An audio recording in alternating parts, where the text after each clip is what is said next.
दोस्तों आप आज आपको बताएंगे कि ओवरबॉट और ओवरसोल्ड कोई स्टॉक कब होता है।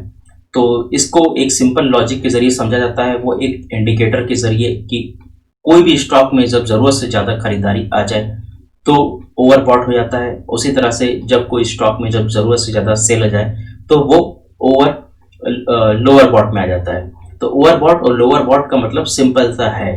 तो आप इसको नापेंगे कैसे, यानी इसका कोई पैमाना होना चाहिए ना। तो ये हम कैसे पता लगाएंगे कि ओवरबॉट में है या ओवरसोल्ड है। तो चलिए आपको इस वीडियो में आपको हम बताते हैं। तो ओवरबॉट ओवरसोल्ड का मतलब सिंपल सा है। आप इसको RSI इंडिकेटर आप सभी यूज करते होंगे अगर आप ट्रेड करते हैं। RSI इंडिकेटर के बारे में कुछ आपको जानकारी छोटी सी यहाँ पे देंगे कि RSI इंडिकेटर एक ऐसा इंडिकेटर है जो आपको एक स्टॉक के चार्ट यानी कैंडल स्टिक के चार्ट के साथ कॉम्बिनेशन में लगाया जाता है। ये जनरली स्टॉक की स्ट्रेंथ और वीकनेस के बारे में किस तो बताता ही है, साथ ही साथ स्टॉक की जो कंसोलिडेशन यानी स्टॉक की कितनी खरीदारी हो रही है ये उसकी यानी उसके प्राइस की मूवमेंट को बताता है।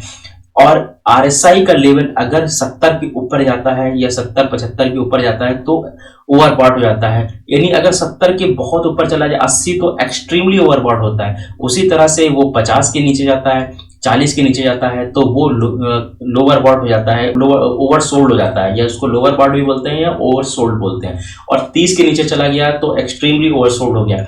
तो अब RSI कंपाउंड यूजिंग जो है उसका गेन कैसा होता है, RSI को मजबूती कहाँ पे मिलती है।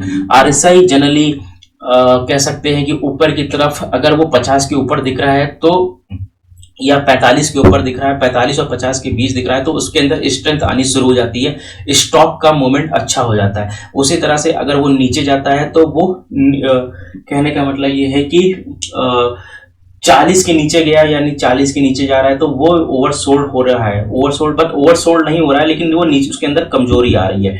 तो ये थी अब कुछ RSI इंडिकेटर के बारे में। अब ट्रिगर पॉइंट यही है कि 80 और 50 के बीच में ही होता है। तो आप RSI का एक फार्मूला है, इस फार्मूले के जरिए आप अच्छे से समझ सकते हैं कि RSI जो 100 डेज का मतलब जिसकी उसकी 100 डेज नहीं है, उसकी साइकिल जो होती है 100 की होती है। 100 को 1 प्लस जो रुपीज में डिवाइड कर दिया जाता है और RS जो उसका एवरेज गेन होता है और एवरेज लॉस से उसको डिवाइड करने के बाद एक वैल्यू निकलती है, वो RSI की वैल्यू होती है। बहुत ही सिंपल सा फार्मूला है, लेकिन आपको फार्मूले में नहीं जाना है, आपको सिर्फ उसकी परफॉर्मेंस को चेक करना है। क्योंकि अगर आप फार्मूले में जाएंगे तो आप थोड़ा सा डाइवर्ट हो जाएंगे। तो आप बस ये देखिए कि ओवरबॉट हो गया है कि ओवरसोल्ड हो गया है। तो आपको एक इस चार्ट के जरिए पता लगाते हैं। ये चार्ट किसी स्टॉक का है बट स्टॉक मुझे नहीं पता है। देखिए यहाँ पे 2 RSI का लेवल दिख रहा है, एक यहाँ पे अपर साइड में दिख रहा है, यहाँ पे RSI का लेवल 81 है। और यहाँ पे देखिए RSI यहाँ पे देखिएगा, यहाँ पे 81 पे जो RSI एकदम टॉप पे पीक पे दिख रहा है। तो इसका मतलब यह है कि RSI जो है ये इंडिकेट कर रहा है कि ये स्टॉक एक्सट्रीमली ओवरबॉट हो गया, यानी इसके अंदर कभी भी करेक्शन आ सकता है। तो जब यहाँ पे देखिएगा ये कैंडल करेक्शन आने के बाद यहाँ पे गिरावट शुरू हुई और ये भी गारंटी नहीं है कि ओवरबॉट का सिग्नल दे दिया तो उसका मतलब अगले दिन से स्टॉक गिरना शुरू हो जाएगा या कुछ दिन के बाद, नहीं, ऐसा नहीं हो सकता है। वो कई दिनों तक वो ओवरबॉट सिचुएशन में ही बना रहे वो स्टॉक। आपको करना क्या है, अगर आपने वो पोजीशन बाई कर रखी है तो आपको अलर्ट हो जाना है। अगर आप प्रॉफिट में है तो आप अपना आधा प्रॉफिट बुक कर सकते हैं, बट जरूरी नहीं कि आप जो है पूरा का पूरा प्रॉफिट बुक करके निकल जाएं और वो गिरे ना। हो सकता है वो और वहां से बढ़ने लगे, जैसे अभी रिलायंस के केस में हुआ।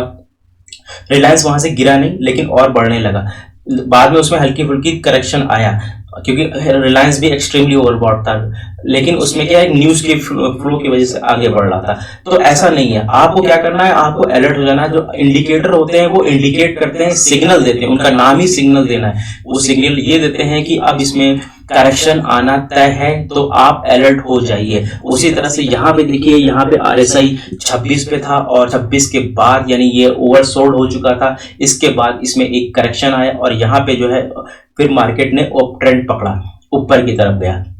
यहाँ पे यानी कि यहाँ पे आपको जो है बाइंग की अपॉर्चुनिटी मिली और वहां पे आपको सेल की अपॉर्चुनिटी मिली, यानी आप दोनों तरफ से सेफ हो सकते हैं। आपको यहाँ पे इस डायग्राम में भी आपको नजर आ रहा होगा। तो थैंक्स फॉर वॉचिंग। आप हमारे फेसबुक पेज से जुड़ सकते हैं श्योर मनी शॉर्ट नाम से, आप हमारे टेलीग्राम चैनल से जुड़ सकते हैं स्विंग टू रिच से, और आपने अभी तक जो है हमारे लिंक के जरिए डीमेट अकाउंट ओपन नहीं कराया है तो आप अभी भी जाके करा सकते हैं। यहाँ पर आपको हमारे जरिए अगर आप ट्रेड करते हैं, आप डीमेट अकाउंट ओपन कराते हैं तो आपको एक स्टॉक मार्केट से रिलेटेड आपको काफ़ी एडवाइस मिलेगी और आपको एक ट्रेनिंग भी मिलेगी। धन्यवाद दोस्तों, आप हमें सपोर्ट करिए, हमें लाइक करिए। अगर आप मार्केट को समझेंगे तो आप पैसा तो बना ले जाएंगे। मार्केट समझता है तो पैसा तो बनता है। आप टेलीग्राम चैनल पे दोबारा आ सकते हैं और आप हमें सपोर्ट करके हमें लाइक, सब्सक्राइब और शेयर कर सकते हैं। धन्यवाद।